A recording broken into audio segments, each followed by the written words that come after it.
नमस्कार. हिंदी विमानाच्या रणसंग्राम या विशेष कार्यक्रमामध्ये आपलं सर्वांचं स्वागत. लोहा कंधार मतदारसंघाची रणधुमाळी चालू आहे. सर्वच पक्ष आपापल्या महाविकास आघाडी किंवा महायुती करून आपणच उमेदवारी मिळणार असल्याची दावा करत आहेत.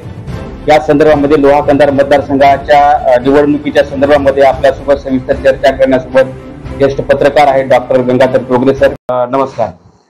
लोहा कंधार मतदारसंघाला आपल्या नजरेतून आपण कसं पाहता? यापूर्वी कंधार विधानसभा मतदारसंघ हा महाराष्ट्राच्या राजकीय पटलावर अतिशय महत्वपूर्ण असा मतदारसंघ म्हणून गणला जात होता.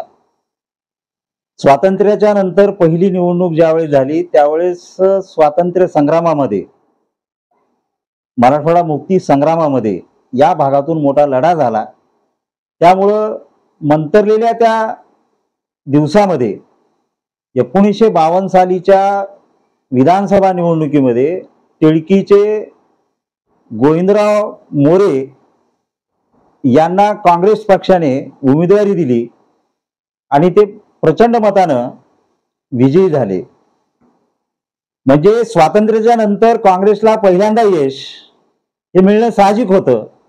त्याच्यानंतर तब्बल 1980 पर्यंत काँग्रेसला या मतदारसंघामध्ये विजयी होण्यासाठी प्रतीक्षा करावी लागली. परंतु ज्यावेळेस 1957ला या भागातील अतिशय सामान्य माणसाचं, गोरगरिबाचं, उपेक्षितांचं नेतृत्व म्हणून भाई केशवरावजी धोंडगे हे ज्यावेळेस रणांगणामध्ये आल्याच्या नंतर त्यांनी 1957 ही पहिली निवडणूक तर जिंकलीच, परंतु सलग 1975 पर्यंत त्यांनी या मतदारसंघाचं प्रतिनिधित्व केलं. मग ज्यावेळेस केशवराव धोंडगे यांचा जो काळ होता आणि काँग्रेस हे विरोधी पक्षामध्ये, या दोन्ही पक्षामध्ये राजकीय वैमनस्य होतं, परंतु टोकाचं असं राजकारण त्या काळामध्ये झालेलं नाही. पक्षाची भूमिका, पक्षाची धोरणं आणि आमचा पक्ष गोरगरिबासाठी, शेतकऱ्यासाठी, शेतमजुरासाठी नेमकं काय करणार आहे, अशा पद्धतीच्या या जाहीरनाम्यावर, त्यांच्या वचननाम्यावर ते दक्ष राहत होते.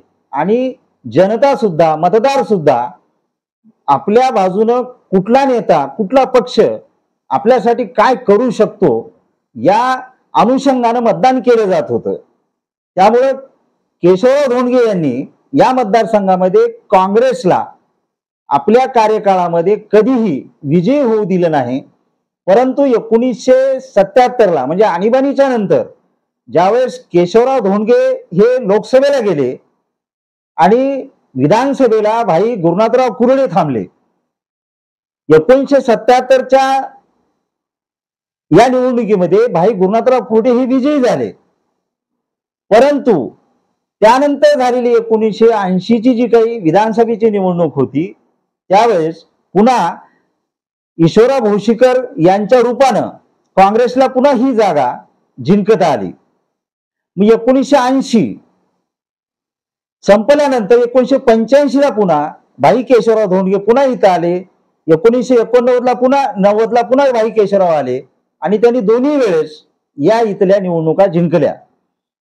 परंतु शेतकरी कामगार पक्षाच्या या मजबूत अशा गडाला 1995ला शिवसेनेने हादरे दिले आणि हा शेका पक्षाचा बालेकिल्ला रोहिदास चव्हाण यांच्या रूपानं या ठिकाणी भक्कमपणे उभा राहिला. मग 1995, 1990 या दोन्हीही वेळेस शिवसेनेनं ही जागा जिंकली. परंतु ज्या वेळेस ही परिस्थिती पुन्हा बदलली आणि 2000 पर्यंत 2004ला पुन्हा या मतदारसंघामध्ये प्रताप पाटील चिखलीकर यांच्या रूपानं एक नवं नेतृत्व पुढे आलं आणि काँग्रेसचे हे निष्ठावंत वेगवेगळ्या पदावर काँग्रेसमध्ये राहून त्यांनी राजकारणामध्ये आपली पक्की मान निर्माण केली होती. राजकीय दृष्ट्या अतिशय परिपक्व नेतृत्व म्हणून ते पुढे आले. परंतु काँग्रेसने ज्यावेळेस यांना तिकीट नाकारलं त्यावेळेस पहिल्यांदा या मतदारसंघामध्ये अपक्ष नावानं चिखलीकरांनी निवडणूक लढवली आणि मतदारांनी त्यांना विजयी केलं. मग त्यावेळेस पासून 2004 पासून या मतदारसंघामधलं राजकारण अतिशय वेगानं बदलत राहिलं. मग ज्यावेळेस हे निवडून आल्याच्या नंतर चिखलीकरांनी या ठिकाणी आपला विजय संपादित केल्यानंतर या मतदारसंघामध्ये आपले राजकीय पाय मजबूतरित्या रोवले. परंतु काँग्रेस अंतर्गत जे काही शहकाशाचं राजकारण होतं, यांनी काँग्रेसच्या आघाडी सरकारला पाठिंबा दिला. ज्यांनी आघाडी सरकारला पाठिंबा दिला अशा सदस्यांना पुन्हा त्या पक्षातर्फे उमेदवारी देण्याचं धोरण हे राज्य पातळीवर होतं. परंतु योगायोगाने म्हणा, अंतर्गत राजकारणाचा परिपाक म्हणा, त्यांना 2009चं विधानसभेचं तिकीट हे काँग्रेसनं दिलं नाही आणि ही जागा राष्ट्रवादी काँग्रेसला सोडण्यात आली. आणि मग शंकरअण्णा धोंडगे यांच्या पाठीमागं तत्कालीन मुख्यमंत्री अशोकराव चव्हाण यांनी त्यांच्या मागे आपली राजकीय ताकद उभी केली आणि निसटता पराभव का असेना परंतु चिखलीकरांना राजकीय दृष्ट्या तिथं शेव देण्यात माजी मुख्यमंत्री अशोकराव चव्हाण हे यशस्वी झाले. मग या निवडणुकीमध्ये झालेला पराभव मग आगामी काळामध्ये चिखलीकर आणि अशोकराव असा राजकीय संघर्ष आपल्याला पाहायला मिळतो. परंतु 2014च्या इलेक्शनमध्ये निवडणुकामध्ये चिखलीकर यांनी सरळ शिवसेनेमध्ये प्रवेश केला. एकीकडे राष्ट्रीय पातळीवर नरेंद्र मोदी पंतप्रधान यांचा झंझावात होता, परंतु चिखलीकर यांनी शिवसेनेच्या तिकिटावर 2014ची निवडणूक लढविली आणि त्यांच्या विरोधामध्ये असलेले भाजपकडून ऍडव्होकेट मुक्तेश्वर धोंडगे यांचा प्रचंड मतानं चिखलीकरांनी पराभव केला. आता तसं जर पाहिलं तर एकीकडं मुक्तेश्वर धोंडगे यांना राजकीय वारसा लाभलेला केशवराव धोंडगेच्या रूपानं, दुसऱ्या बाजूला भाजपची होत असलेली लोकप्रियता, तिथून मिळालेला तिकीट, तसा विजय मिळणं सुखकर होतं. परंतु आणि दुसरी बाजू अशी होती की 2004 आणि 2009च्या निवडणुकीमध्ये ऍडव्होकेट मुक्तेश्वर धोंडगे यांनी आपल्या मित्रांना राजकीय दृष्ट्या रसद दिलेली होती. परंतु मुक्तेश्वर यांना ज्यांना मदत केली मुक्तेश्वर धोंडगे यांनी त्यावेळेस यांनी स्वतः उभा टाकल्यानंतर यांना कोणीही मदत केली नाही. त्याच्यामुळं मुक्तेश्वरला अद्याप 2019 पर्यंत गुलाल लागला नाही. तर अशा पद्धतीनं या मतदारसंघामध्ये काँग्रेस ही आघाडी मधील असलेल्या घटक पक्षाला जागा सोडत असल्यामुळं या मतदारसंघामध्ये काँग्रेसची थोडीशी पिछेहाट झाली. परंतु नुकत्याच झालेल्या लोकसभा निवडणुकीच्या अनुषंगानं 2024च्या काँग्रेसचं मनोबल वाढलेलं दिसते. राष्ट्रीय पातळीवरचे मुद्दे, राज्य पातळीवरचे मुद्दे, मग बेकारीचे विषय असतील, संविधान बदलण्याचा विषय असेल किंवा महागाईचा विषय असेल, आरक्षणाचा विषय असेल, या मुद्द्याभोवती राजकारण फिरत राहिलं आणि काँग्रेसला जनाधार मिळत राहिला. त्यामुळं लातूर लोकसभेमध्ये काँग्रेसचा उमेदवार विजयी झाल्यामुळं लोहा मतदारसंघ जो की भाजपचा बालेकिल्ला लोकसभेसाठीचा, तर या मतदारसंघातून सुद्धा भाजप मायनस गेली आणि काँग्रेसला थोडीशी का होईना परंतु आघाडी मिळाली. मग त्या अनुषंगानं आज घडीला विधानसभेचं चित्र आता जे काही आपल्याला पाहायला मिळणार आहे 2024च्या विधानसभेचं, तर काँग्रेसकडे इच्छुकाची संख्या ही इतर पक्षाच्या तुलनेमध्ये ही जास्त आहे. एकूण 7 जणांनी पक्षाकडे उमेदवारीसाठी अर्ज दाखल केलेले आहेत. मग त्यामध्ये माजी सभापती बालाजी पानागळे असतील, पंकजाताई केंद्रे असतील, या माजी सभापती सोबतच माजी जिल्हा परिषद सदस्या वर्षाताई भोशीकर असतील, त्यानंतर लोह्यामधून शरद पवार असतील, रंगनाथ भुजबळ असतील, एकनाथ मोरे असतील, हे असे दिग्गज मंडळी त्या काँग्रेसकडे संजय पवार असतील, त्या सगळ्यांनी 7 जणांनी तिकीट मागणी केली.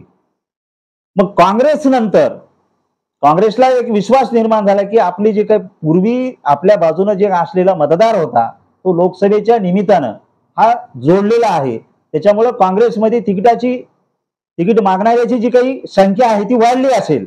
परंतु काँग्रेस नंतर वंचित बहुजन आघाडीकडे सुद्धा तिकीट मागणाऱ्याची संख्या अधिक आहे, परंतु ती काँग्रेसच्या तुलनेमध्ये कमीच आहे. तर वंचित बहुजन आघाडी येणाऱ्या काळामध्ये कोणाला उमेदवारी देते त्यावर या मतदारसंघातलं चित्र, या मतदारसंघामधली निवडणूक ही रंगतदार होईल असं आज घडलं चित्र आहे. परंतु गंमत अशी आहे या मतदारसंघाची की केशवराव धोंडगे, गुरुनाथराव कुरडे, प्रताप पाटील चिखलीकर, शंकरांना धोंडगे, भाई गुरुनाथराव कुरडे, ईश्वरराव भोशीकर यांची प्रत्येक गावामध्ये जी काही लोकांशी नाळ होती तशी या नवीन पिढीची नाळ ही ग्रामीण भागात अपेक्षित अशी नाही.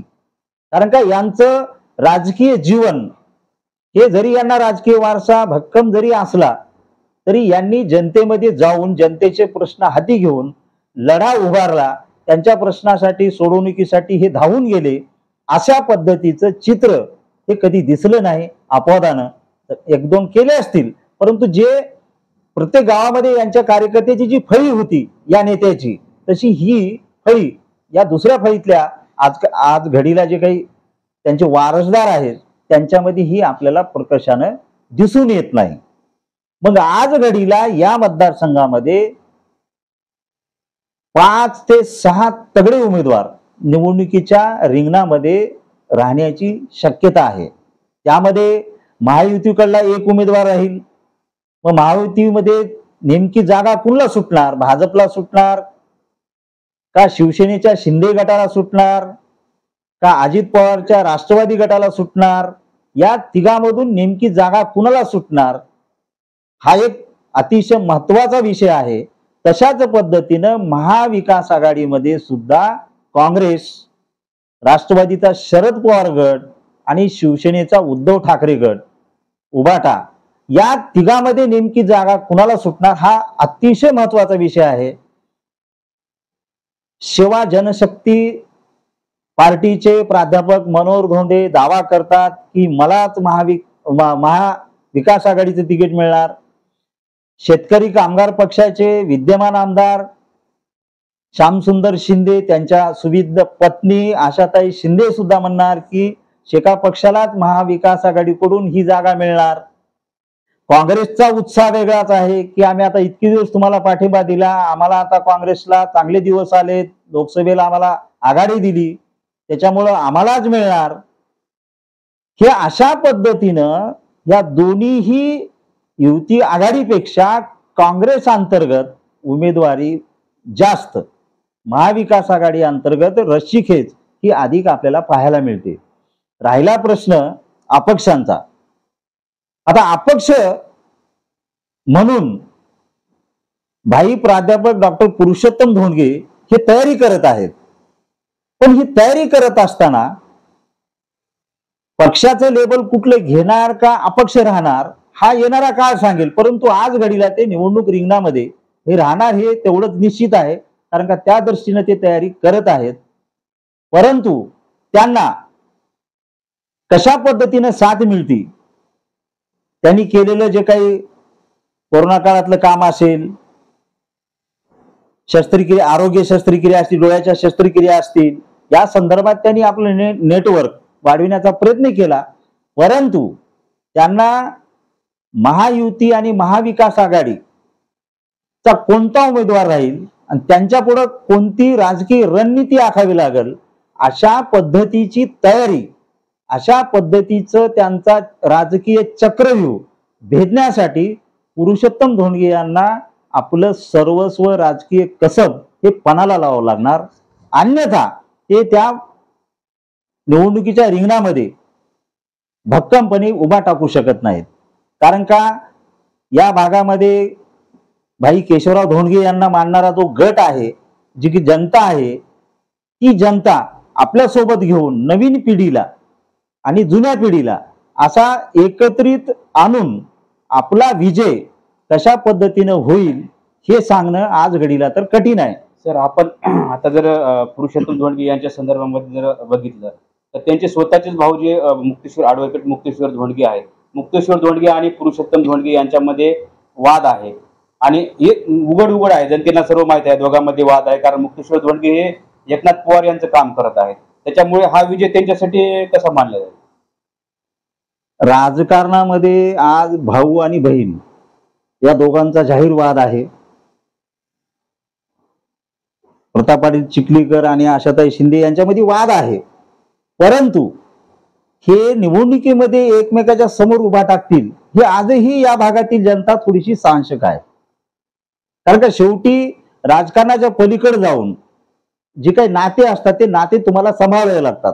तशाच पद्धतीनं प्राध्यापक पुरुषोत्तम धोंडगे आणि ॲडव्होकेट मुक्तेश्वर धोंडगे यांच्यामध्ये राजकीय दृष्ट्या प्रत्यक्ष दर्शनी आता तसं दिसत असेल, जाणवत असेल, परंतु ऐन वेळेला हे एकत्रित येणार नाहीत हे असं आपला ठामपणे सांगू शकत नाही आपण. कारण का ऐन वेळेला राजकीय परिस्थिती काय राहील, कदाचित महाविकास आघाडीचं तिकीट सेनेला मिळालं पण तिथं उमेदवार कोण राहील हाही महत्वाचा मुद्दा आहे.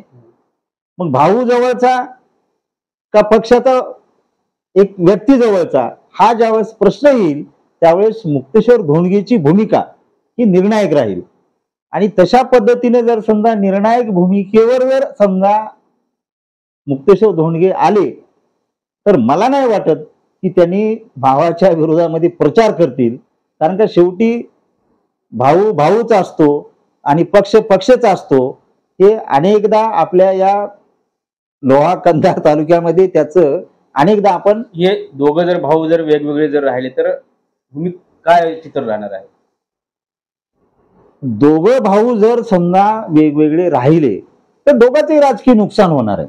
त्यासाठी दोघं जर एकत्र आले तर ते राजकीय दृष्ट्या सक्षमपणे हे दोघंही आपल्या या मतदारसंघामध्ये राजकीय पाया, राजकीय विस्तार हे अतिशय चांगल्या पद्धतीने करू शकतील. आपण जर बघितलं तर भाई केशवराव धोंडगे यांचं महाराष्ट्रात नव्हे तर देशाच्या राजकारणामध्ये खूप मोठं नाव होतं, परंतु ह्या त्यांचे जे वारस आहेत दोन्ही यांना राजकारण करता आलं नाही असं म्हणता येईल?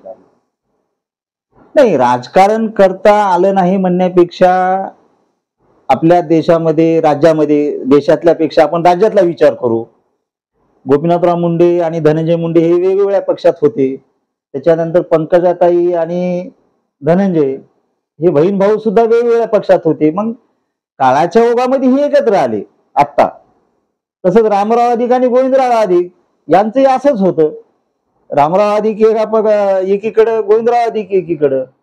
तर त्याच्यामुळे राजकारणामध्ये कधी लांब जातील त्याच्यानंतर मग कधी जवळ येतील हे निश्चित असं सांगता येत नाही. यांना राजकारणामध्ये हे थोडे पंकजा मुंडे किंवा धनंजय मुंडे राजकारणामध्ये जरी एकमेकांच्या विरोधात लढले असले तर हे यशस्वी झालेले आहेत.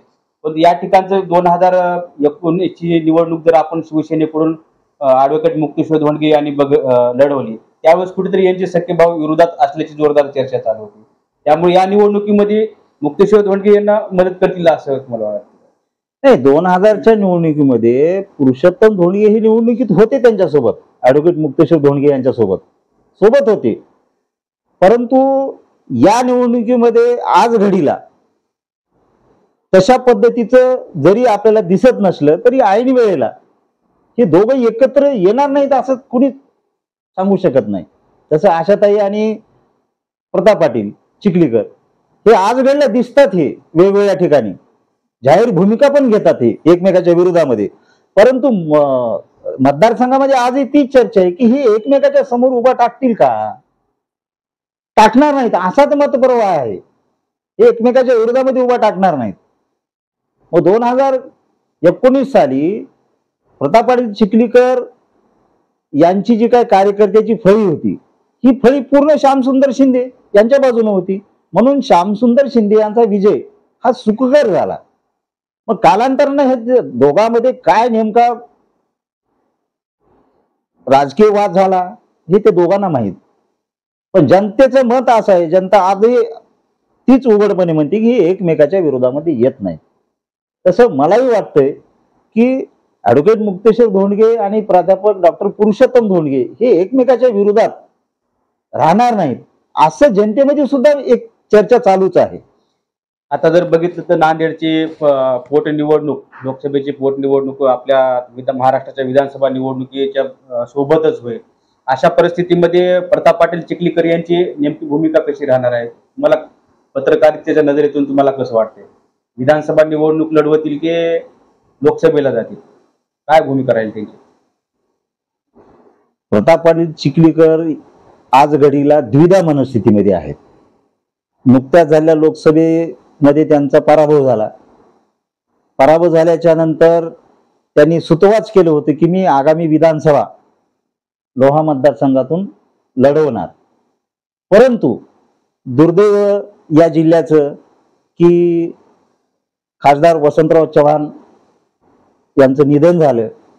निधन झाल्याच्या नंतर आता आज घडीला काँग्रेस पक्षाने त्यांचे चिरंजीव यांना उमेदवारी देण्याचं, रवींद्र चव्हाण यांना उमेदवारी देण्याचा ठराव जिल्हा काँग्रेसने पारित केला. वरिष्ठ पातळीवरून सुद्धा त्यांच्या नावाला काही विरोध होण्याचं काही कारणच नाही. त्यांची उमेदवारी जवळपास निश्चित मानली जात आहे. मग सहानुभूतीची लाट तयार होईल. रवींद्र चव्हाण यांना जर काँग्रेसनं उमेदवारी दिली तर सहानुभूतीची लाट तयार झाली. पुन्हा जर माझा पराभव झाला तर माझे राजकीय भवितव्य नेमकं काय राहणार, अशा पद्धतीचा एक मन हे त्यांना खातंय. आणि दुसरं असं आहे की आपण विधानसभेची निवडणूक लढवायची तर लोहा लढवायची का दक्षिण लढवायची, असाही कदाचित त्यांच्या समोर हा राजकीय पेच आहे. त्याच्यामुळे ते येत्या काही काळामध्ये म्हणजे पुढच्या महिन्यामध्ये चिखलीकरांची राजकीय दिशा ही नक्कीच पुढच्या महिन्यामध्ये स्पष्ट होईल. आता आपण विरोधकांकडे जर बघितलं तर सर्वच विरोधक हे म्हणतात की बहीण भाऊ हे एकाच नाण्याच्या बाजू आहेत, ते एकमेकांच्या विरोधात निवडणूक लढवणार नाही. पण हे दोन ठामपणे सांगतात की मी निवडणूक लढवणार आहे, ते लढवणार आहेत की माहित नाही. म्हणजे निवडणूक एकमेकांच्या विरोधात लढवतील की न लढवतील असं तुम्हाला म्हणजे वाटतंय? असं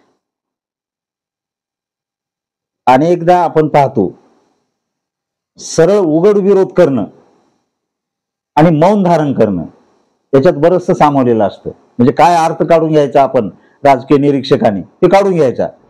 ज्यावेळेस निवडणुका जाहीर होतील विधानसभेच्या आणि जर समजा पुन्हा भाजपकडून प्रताप पाटील चिखलीकर यांना तिथं उमेदवारी लोकसभेची देतात का पुन्हा उमेदवार बदलतात, मग संतोषराव हांबर्डे असतील, राम पाटील रातोळीकर असतील, मध्यंतरी पुन्हा अचानकच अशोकराव चव्हाण यांचंही नाव पुन्हा पुढे येत होतं. त्याच्यामुळे नेमकं उमेदवारी कुणाला मिळेल? मग प्रताप पाटील हे लोकसभेसाठी इच्छुक आहेत का विधानसभेसाठी इच्छुक आहेत का बाहेर एक बोलणं आणि मनात एक ठेवणं हे अशा पद्धतीचं राजकारण होते. ही भूमिका समजण्यासाठी आपल्याला आचारसंहिता लागू झाल्याच्या नंतर त्याचं उत्तर मिळेल आपल्याला. तर आता असं म्हणताच येणार नाही की बाबा हे लोकसभेला जातील का विधानसभेला जातील, आणि विधानसभेला जर आले तर लोह्यामधून थांबतील का नांदेड दक्षिण मधून थांबतील. हे राजकीय निर्णय घेण्यामध्ये चिखलीकर हे अतिशय चाणाक्ष राजकारणी आहेत. त्याच्यामुळे ते त्यांना जे मतदारसंघ चांगला राहील विधानसभेचा ते तिथे येतील. मग यांच्यामध्ये राजकीय दोघांच्याही हिताचं कुठेतरी पडद्याच्या पाठीमागं श्यामसुंदर शिंदे आणि प्रताप पाटील चिखलीकर यांच्यामध्ये काही राजकीय मतैक्य होईल का? कारण का घरामध्ये झालेल्या ज्या काही राजकीय घडामोडी असतात त्या बाहेर येत नाहीत. कारण का लोकसभेला प्रताप पाटील चिखलीकर यांच्या विरोधामध्ये महाविकास आघाडीच्या माध्यमातून प्रत्येक सभेला महाविकास आघाडीच्या शक्यतो आशाताई जात होत्या, परंतु भाषणामध्ये कुठं असं जहिरीली टीका भावावर नांदेडच्या लोकसभा निवडणुकीमध्ये त्यांनी गेल्याच नाही, हा जाणार बी नाही. हे अशा पद्धतीनं हे राजकारण हे त्यांच्यामध्ये एवढं अंडरस्टँडिंग आहे. लोकाला एक बाहेर दाखवतात, हे राजकीय पुढे सगळेच बाहेर एक दाखवतात आणि मधून त्यांचं जे काही असते गुप्तगु दोघही निवडणुकीमध्ये विजयी कसं होईल यासाठी ते प्रयत्न करतात. एकनाथ पवार मतदारसंघामध्ये फिरत आहेत. नाही, एकनाथ पवार त्या खरं म्हणजे 1990च्या नंतर ही जी काही मरगळ आली ती सेनेला, ती सेनेतली मरगळ 2019ला चिखलीकरांनी सुद्धा म्हणजे सेनेच्या शाखा काही अशा काही तेवढ्या काही अशा केलेल्या नाहीत, परंतु 2019ला निवडणुकीला उभं राहण्याच्या दृष्टीनं ॲडव्होकेट मुक्तेश्वर धोंडगे यांनी ग्रामीण भागामध्ये सेनेच्या शाखा स्थापन करून एक सेनेला नवी उभारी आणण्याचं काम हे मुक्तेश्वर धोंडगे यांनी केलेलं आहे. त्याच्यानंतर आता एकनाथ पवार हे भाजपमधून सेनेमध्ये आले, उबाटामध्ये. मग त्यांनी ज्या पद्धतीने म्हणजे रेडीमेड मटेरियल आहे आणि सोबत जुने जे काही शिवसैनिक आहेत ते असल्यामुळं त्यांना गावामध्ये थोडासा प्रतिसाद मिळाल्यासारखं त्यांना वाटते, परंतु पक्षवाढीमध्ये त्यांचं म्हणावं तसं तेवढं योगदान नाही, कारण का रेडीमेड साचा तयार आहे. मग त्यांनी ते अगोदर सुरुवातीला वेगळ्या पद्धतीनं गाव पातळीवर जाऊन संवाद साधला आणि ते संवाद साधल्यामुळं शिवसंवाद यात्रा काढल्यामुळं ग्रामीण भागामध्ये ते काल परवा जे काही लोहा येथे जे काही शिवसंवाद मेळावा झाला त्याच्यामध्ये त्यांच्याकडं ग्रामीण भागातील लोक आहेत, कार्यकर्ते आहेत, हे खासदार संजय राऊत यांच्याही निदर्शनाला आलं.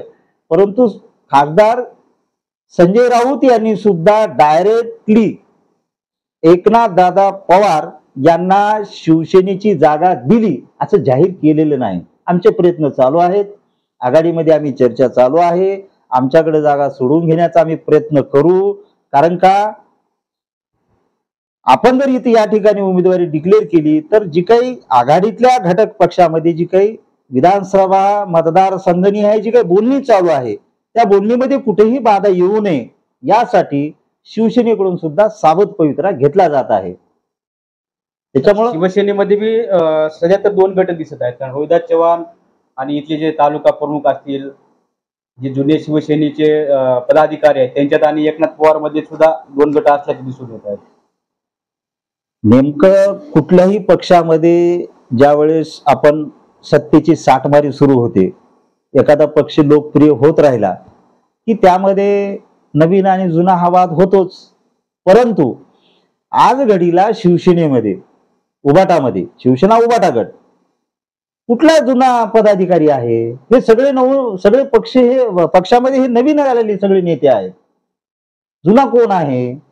जुना कोणीच नाही. त्याच्यामुळे निष्ठावंताची वानवा आहे, कार्यकर्ते निष्ठावंत आहेत. शिवसेना उबाटा बरोबर निष्ठावंत कार्यकर्ते असतील, नेते नाहीत, कारण काय सगळ्यांनी पक्ष बदलून बदलून इकडे आलेले आहेत. त्याच्यामुळे गटबाजी होणारच आहे आणि प्रत्येक ठिकाणी हा दक्षिण मधला, हा उत्तर मधला, तसा हा मुखेड मधला हा वाद चालूच राहणार आहे. एक तालुका प्रमुख मुखेड विधानसभा मतदारसंघातला, मग त्यांच्यामध्ये थोडस कुठेतरी राजकीय कमी जास्त झाल्याच्या नंतर नवीन तालुका प्रमुख एक असा उत्तरचा केला. त्याच्यामुळे गटबाजी तर ही प्रत्येक पक्षात आहे. काँग्रेसमध्ये गटबाजी आहे, भाजपमध्ये सुद्धा गटबाजी आहे, जुना आणि नवा वाद आहेच भाजपमध्ये सुद्धा. उद्या जर महाविकास आघाडीचा जो मतदारसंघाकडून आहे, हा मतदारसंघ जर इतर पक्षाला शरद पवारच्या राष्ट्रवादी काँग्रेसला किंवा काँग्रेसला सुटला तर एकनाथ पवार हे विधानसभेला उभे राहू शकतात का नाही? अपक्ष म्हणून निवडणूक लढवितील असं आज तरी एकनाथदादा वाटत नाहीत. कारण का कुठल्याही पक्षाकडून निवडणुकीला उभा टाकलं तर त्या पक्षाची जी काही मतं असतात ती मतं त्यांना पक्षाच्या त्या धोरणावर, त्या पक्षाच्या वरिष्ठ नेत्याकडे पाहून हे मतदान केलं जातं. असं काही विशिष्ट मतदान असतं. अपक्ष म्हणजे कसं असतं की तुम्हाला शून्यातून सगळं तयार करावं लागतं. मग ते शून्यातून तयार तुम्ही केलं नाही ना, तुम्ही आता पक्षाच्या माध्यमातूनच करताय. एकनाथदादा हे पक्षाच्या माध्यमातून करतात आणि पक्षाच्या माध्यमातून करत असल्या कारणामुळं त्यांना आज घडल्या त्यांच्यासमोर अपक्ष हा पर्याय नाही. ते पक्षाकडूनच ते निकरानं म्हणजे तिकीट द्या अशी दावेदारी करू शकतात आज घडल्या. शंकर अण्णा धोंडगे शेतकरी नेते आहेत, त्यांनी आता BRS सोडून नुकताच MRS पक्ष स्थापन केला आहे. त्यांच्या संदर्भामध्ये मतदारसंघामध्ये काय परिस्थिती राहणार आहे? नाही, शेतकरी संघटनेमधून समोर आलेले नेतृत्व म्हणून शंकरांनाकडे आजही आपला मतदारसंघात नाही तर महाराष्ट्रात ते सगळे जे काही शेतकरी आहेत ते शेतकरी हे शंकरांनाला शेतकऱ्याचा नेता म्हणूनच त्यांच्याकडे पाहिले जाते. परंतु शंकरांना यांनी भारत राष्ट्र समिती जी होती त्या भारत राष्ट्र समितीमध्ये गेल्याच्या नंतर लोकसभेला त्यांनी जे काही अलिप्ततावाद स्वीकारला त्याच्यामुळे त्यांचं राजकीय नुकसान झालेलं आहे. कारण का एवढ्या मोठ्या देश पातळीवरचं सत्तेसाठीचं जे राजकारण होतं त्याच्यामध्ये शेतकऱ्याचे प्रश्न होते, शेतकऱ्याच्या शेतीमालाचा भाव विषय होता. त्या अनुषंगाने शंकरांना शेतकऱ्याचे नेते असल्यामुळं त्यांनी कुठली तरी एक नेमकी बाजू घेऊन कुणातरी एका पक्षाच्या एका आघाडीच्या बाजूने होऊन त्यांनी विषय मांडायला पाहिजे होता. लोकांना त्या पद्धतीनं जागृत करायला पाहिजे होतं. लोकशाहीची ही प्रक्रिया असते आणि एवढ्या मोठ्या नेतृत्वानं या पक्षाच्या माध्यमातून BRSच्या माध्यमातून त्यांनी जे बाजूला होते त्याच्यामुळे त्यांचं राजकीय नुकसान झालं. परंतु शंकरांना हे राजकीय नुकसान झालं असताना सुद्धा महाराष्ट्रातल्या विधानसभा निवडणुकीकडे तेलंगणाचे माजी मुख्यमंत्री हे तितकं गांभीर्यानं बघणार नाहीत हे त्यांच्या लक्षात आल्याच्या नंतर त्यांनी ताबडतोब महाराष्ट्र राष्ट्र समिती हे जो पक्ष काढला आणि त्यांच्या सोबत शेतकरी संघटनेतले शेतीच्या प्रश्नाविषयी जाण असणारे जे जे महाराष्ट्रातले मान्यवर नेते आहेत, वेगवेगळ्या संघटना आहेत, त्यांची आघाडी बांधून तिसरी आघाडी म्हणण्यापेक्षा परिवर्तन आघाडी त्यांनी तयार केलेली आहे आणि त्या माध्यमातून त्यांनी निवडणूक लढवितील अशी घोषणा ही कार्यकर्त्याच्या बैठकीमध्ये त्यांनी घेतलेली आहे. आता त्या दृष्टीने ते मतदारसंघामध्ये सुद्धा सक्रिय आहेत. परंतु केशवराव धोंडगे यांच्यानंतर राज्य पातळीवर नेतृत्व करण्याची संधी ही शंकरांना धोंडगे यांना मिळालेली हे कोणी नाकारू शकत नाही. कारण का महाराष्ट्राच्या राजकीय पटलावर केशवराव धोंडगे यांच्यानंतर शंकरांना धोंडगे यांचं नाव शेतकरी संघटनेच्या आंदोलनाच्या शेतकऱ्यांच्या प्रश्नाच्या संदर्भात हे आवर्जून घेतलं जातं. आता थोडस मतदारसंघामध्ये जर बघितलं तर कार्यकर्त्यांची त्यांची जी फळी होती ती खिळखिळी झाल्याचं चित्र आहे. विधानसभा निवडणुकीमध्ये या महावर्तन परिवर्तनला म्हणजे काय फायदा होईल असं म्हणजे वाटतंय का तुम्हाला? 2004 पासून या मतदारसंघाचं राजकीय चित्र, राजकीय दिशा हे सगळं बदलून गेलेलं आहे. पूर्वीच्या निवडणुका या राजकीय पक्षाच्या वेगवेगळ्या धोरणावर, वेगवेगळ्या नेत्याच्या आश्वासनावर, कर्तृत्वावर ह्या होत होत्या. परंतु एखाद्या माणसाला तिकीट एका पक्षानं नाकारल्याच्या नंतर मी काय करू शकतो हे प्रतापदित्य चिखलीकर यांनी 2004 साली सिद्ध केलं. तेव्हापासून या मतदारसंघामध्ये सगळी राजकीय समीकरणं बदललेली आहेत. ज्या गावाशी, ज्या मतदारसंघातल्या कार्यकर्त्याशी तुमचा सुसंवाद अधिक प्रमाणात आढळतो, त्यांच्याशी जवळीकता अधिक प्रमाणात आढळते, त्या माणसाला राजकीय भवितव्य आहे. आणि अण्णा हे प्रत्येक गावामध्ये आपली स्वतंत्र ओळख ठेवून आजही कायम आहेत. कार्यकर्ते काही इकडे जातात, काही तिकडे जातात. एका गावामध्ये ग्रामपंचायतीचं राजकारण असतं, तिथं 2-3 गट असतात. एक गट एकाकडे जातो, दुसरा गट दुसऱ्याकडे जातो, तिसरा गट तिकडे जातो. हे होतच राहणार आहे. त्याच्यामुळे अण्णाला कोणी जर समजा कोणी तेवढ्या हलक्या पद्धतीने घेत असतील तर ते त्यांची राजकीय घोडचूक होईल. आता सेवा जनशक्ती पार्टी या मतदारसंघामध्ये उतरली आहे. महाविकास आघाडीकडून त्यांनी सुद्धा दावा केला आहे. प्राध्यापक मनोहर धोंडे सरांच्या बाबतीमध्ये जर बघितलं त्यांनी या अगोदर 2 निवडणुका लढवलेल्या आहेत. शिवसेनेकडून बी निवडणूक लढवली, 13 दिवसामध्ये आले. ज्याप्रमाणे मतदान व्हायला पाहिजे होते ते त्यांना होऊ शकलं नाही. आता त्यांनी खूप सक्रिय आहेत निवडणुकीच्या संदर्भामध्ये आणि महाविकास आघाडीकडे सुद्धा त्यांनी मागणी केली आहे. यांच्याकडे तुम्ही कसं बघता? आपल्या मतदारसंघामध्ये जे काही अभ्यासू नेतृत्व आहेत त्याच्यामध्ये प्राध्यापक मनोहर धोंडे यांचं नाव हे तुम्हाला घ्यावंच लागेल. कारण का वक्तृत्व आहे, एखाद्या विषयाचा अभ्यास आहे. आणि नवीन ज्यावेळेस यांना म्हणजे विधानसभेचं तिकीट मिळालं शिवसेनेकडून त्यावेळेस तेवढी त्यांची तयारी नव्हती. परंतु शिवा संघटनेच्या माध्यमातून महाराष्ट्राभरच नाही तर शेजारच्या राज्यामध्ये सुद्धा त्यांचं काम अतिशय चांगलं आहे. परंतु म्हणतात की कुठल्याही माणसाला गावात ओळखायला थोडा उशीर लागतो, परंतु बाहेरगावची माणसंही त्या माणसाला लवकर ओळखतात. तशा अर्थानं मनोहर धोंडे सरांना सुद्धा त्याचा अनुभव आलेलाच आहे. ते अनुभव आल्यामुळं त्यांनी आज घडीला या मतदारसंघामध्ये मोठ्या प्रमाणामध्ये संवाद संपर्क वाढविलेला आहे आणि त्यांना महाराष्ट्राच्या राजकारणामध्ये सध्या जे काही आरक्षणावरून जे काही वाद आहे, आरक्षणावरून जे काही दोन समाज आमने सामने आहेत, त्याचा जर फायदा झाला धोंडे सरांना तर धोंडे सर हे एक प्रभावी उमेदवार होऊ शकतात. बीडमध्ये आता लोकसभा निवडणुकीमध्ये जे परभणी बीड आणि संभाजीनगर मध्ये जे ओबीसीचे उमेदवार पडले, हे जे मराठवाड्यामध्ये एक रोष निर्माण झालेला आहे ओबीसी समाजामध्ये, त्याचा फॅक्ट तिथे चालेल का? मराठवाड्यामध्ये मराठा आरक्षणाचं आंदोलनाचं केंद्रबिंदू मराठवाडा आहे आणि त्याचा परिणाम हे मराठवाड्यामध्ये जास्त होणार आहे. मग त्याचा फटका महायुतीला, महाविकास आघाडीला किंवा ओबीसी मराठा हे असं हे होणारच आहे.